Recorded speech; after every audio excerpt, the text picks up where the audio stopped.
बिस्मिल्लाहिर्रहमानिर्रहीम। अस्सलाम वालेकुम। पाकिस्तान आज़ादी के 75 साल मुकम्मल करने के बावजूद हकीकत में आज भी मुट्ठी भर खानदानों के ज़ेर असर है।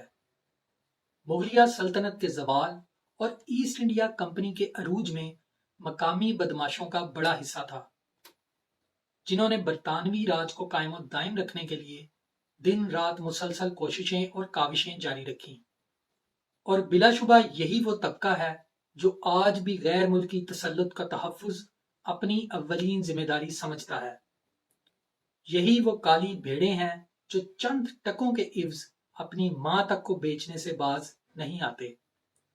चंद मखसूस खानदान क़याम पाकिस्तान से पहले ही अंग्रेजों से वफादारी की बदौलत बड़ी बड़ी जागीरों के मालिक बन चुके थे। 1857 की जंग आज़ादी की तहरीक में अहले हिंदुस्तान ने शिकस्त खाई। अपनों की गद्दारी ने जीती हुई जंग को शिकस्त में बदल दिया। अगर मीर जाफर का किरदार अदा करने वाले गद्दारों की हिमायत अंग्रेजों के शामिल हाल ना होती तो शायद हिंदुस्तान की तारीख कदरे मुख्तलिफ होती। बिलाशुबा इसमें कोई शक नहीं कि जिन लोगों के पास बड़ी बड़ी जिम्मेदारियां और जागीरें हैं, वो तमाम जायदादें उन्होंने मुल्को कौम से गद्दारी के सिले में हासिल की हैं। अंग्रेजों के वफादारों में पंजाब के जागीरदारों का बड़ा हिस्सा है, जिन्होंने मौका परस्ती का कोई मौका हाथ से जाने नहीं दिया। इनमें शाहपुर के टवाने, सरगोदा से नून, बहावलपुर के नवाब, लाहौर के ममडोट, मुल्तान के कुरैशी, गेलानी, गर्देजी, लाहौर के कजलबाश, कालाबाग के नवाब, रावलपिंडी के गखड़, झंग के सयाल, कमालिया के खरल, मुजफ्फराबाद के गोरमानी, डेरा गाजी खान के मजारी, लगारी, तोसवी, कैसरानी, दरेशक, खोसे, बुजदार, सदोजई, गुरचानी, अटक के खान, सयाल, सैयद, बलोच, पिंडी के राजे महाराजे, मुगल, कादियान के मरजई, ये तमाम कबीले शामिल हैं। अंग्रेजों के वफादार इन तमाम खनवादों ने राजा रंजीत सिंह के खिलाफ बरतानवी राज का भरपूर साथ दिया। जंग आज़ादी में हुर्रियत पसंदों के खिलाफ पेश पेश रहे आलमी जंगों में अंग्रेजों को भरपूर माली इमदाद और अफरादी कुव्वत फराहम की। जुल्म के खिलाफ उठने वाली तहरीकों को दबाने में अहम किरदार अदा किया। पाकिस्तान में पीरजादे, बड़े बड़े खानका नशीन जो जागीरें और जायदादें समेटे बैठे हैं, वो किस बात का सिला हैं? ये वही सज्जादा नशीन जागीरदार हैं जिन्होंने जनरल डायर के कत्लेआम पर खामोशी इख्तियार की। 1857 की जंग आज़ादी में अंग्रेजों की फतह की दुआएं मांगी। किंग जॉर्ज को जिल्ले इलाही कहा। मुसलमान सिपाहियों को तुर्कों के सामने लड़ाई के लिए पेश किया। इन्हीं पंजाब के मशाइख, जय्यद उलमा कराम और सज्जादा नशीनों की तरफ से सल्तनत बरतानिया को 1919 में मोहब्बत भरा दुआनामा इरसाल किया गया, जिसमें न सिर्फ बरतानवी राज की बरकत और एहसानात का शुक्र अदा किया गया, बल्कि साथ ही साथ अपनी वफादारी का भरपूर यकीन भी दिलाया गया। सद अफसोस कि ये वही जागीरदारों का टोला है जिसने मुस्लिम लीग के मुकाबले में यूनियनिस्ट पार्टी की मुकम्मल हिमायत की, और जब मुस्लिम लीग को पंजाब में कामयाबी मिली तो ये गद्दार सिर्फ टोला अगली सफों में नजर आया। कायदे आजम मोहसिन पाकिस्तान इन मुनाफिकीन को खोटे सिक्कों के नाम से याद करते थे। इन मौका परस्त जागीरदारों और सियासतदानों ने खुद को इक्तदार की कुर्सियों से कसकर बांध रखा है, और आज भी इन्हीं वडेरों, जागीरदारों और गद्दी नशीनों का पाकिस्तान की सियासत, मुआशरत और सिस्टम पर भरपूर कब्जा है।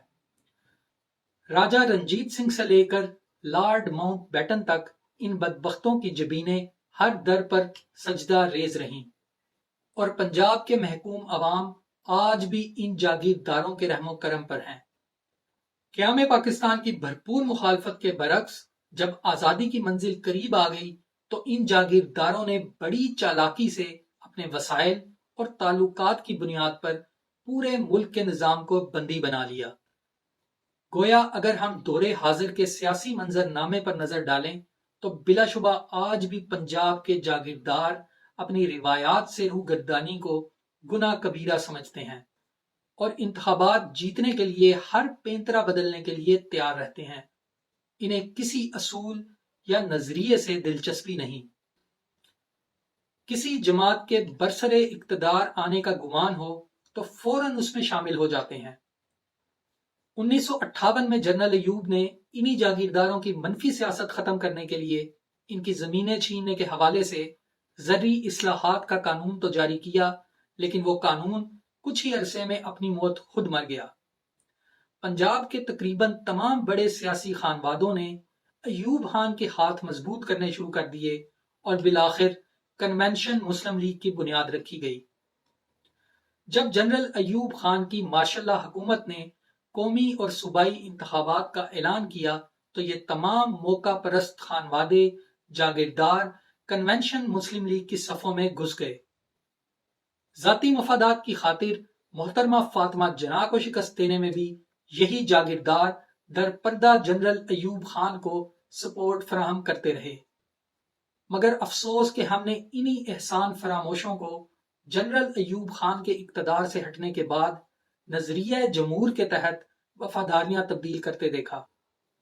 ہمارے دل عزیز بھٹو صاحب تو یہاں تک کہتے تھے کہ ایوب خان جیسا لیڈر اور بے مثال قائد شاید ہی عالم اسلام کو میسر آ سکے، اور اگر آج وہ امیر المومنین ہونے کا اعلان کریں تو سب سے پہلے میں اس کے ہاتھ پر بیعت کروں گا۔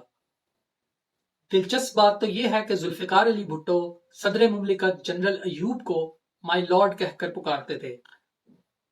محترمہ فاطمہ جناح سے صدارتی مقابلہ کے وقت بھی ایوب خان نے اپنے سیاسی مشیروں کو اکٹھا کر کے کہا کہ یاد رکھیے گا، اگر فاطمہ جناح کامیاب ہو گئیں تو سب کو سولی پر لٹکا دیں گی، لہٰذا اگر آپ لوگوں کو اپنے خاندان کی جان و مال عزیز ہے تو مس فاطمہ جناح کو ہرانے کے لیے ایڑی چوٹی کا زور لگا دیجیے۔ 1969 میں ایوب خان کو عوامی رد عمل کے نتیجے میں اپنی کرسی کو خیر آباد کہنا پڑا۔ جاگیردار گھرانے ایوب خان کا اعلان سنتے ہی ملک کی سب سے بڑی سیاسی جماعت کنونشن مسلم لیگ کو چھوڑ کر مسلم لیگ قیوم گروپ اور پیپلز پارٹی میں چلے گئے۔ 1970 کے انتخابات کا انعقاد ہوا جس میں بظاہر موروثی خاندانوں کو پہلی مرتبہ پسپائی اختیار کرنا پڑی۔ روٹی کپڑا مکان کے انقلابی نعرہ کی بدولت مجبور اور محکوم عوام نے بھٹو کو پاکستان کا وزیر اعظم بنا دیا۔ ملک دو لخت ہو گیا، مگر افسوس کہ بھٹو جیسا جاگیردار بھی عوام کے دکھوں کا مداوع نہ کر سکا۔ 1977 کے انتخابات میں دھاندلی کے الزامات کے باعث جب ملک میں مارشل لا نافذ ہوا تو جاگیرداروں نے روایت کے مطابق اپنا نظریہ بدل ڈالا، اور یہ لوگ دیکھتے ہی دیکھتے ضیاء الحق کی مجلس شورا کے رکن بنتے چلے گئے۔ 1985 کے غیر جماعتی انتخابات میں انہیں ایک بار پھر اپنی دولت کے بلبوتے پر سر اٹھانے کا موقع ملا۔ پیپلز پارٹی کا سورج طلوع ہوتا نظر آیا تو یہ کہہ کر دوبارہ پیپلز پارٹی میں شامل ہو گئے کہ صبح کا بھولا شام کو گھر واپس آئے تو اسے بھولا نہیں کہتے۔ مگر افسوس کہ کچھ عرصے بعد ہی یہ جاگیردار پیپلز پارٹی چھوڑ کر مسلم لیگ میں شامل ہو گئے۔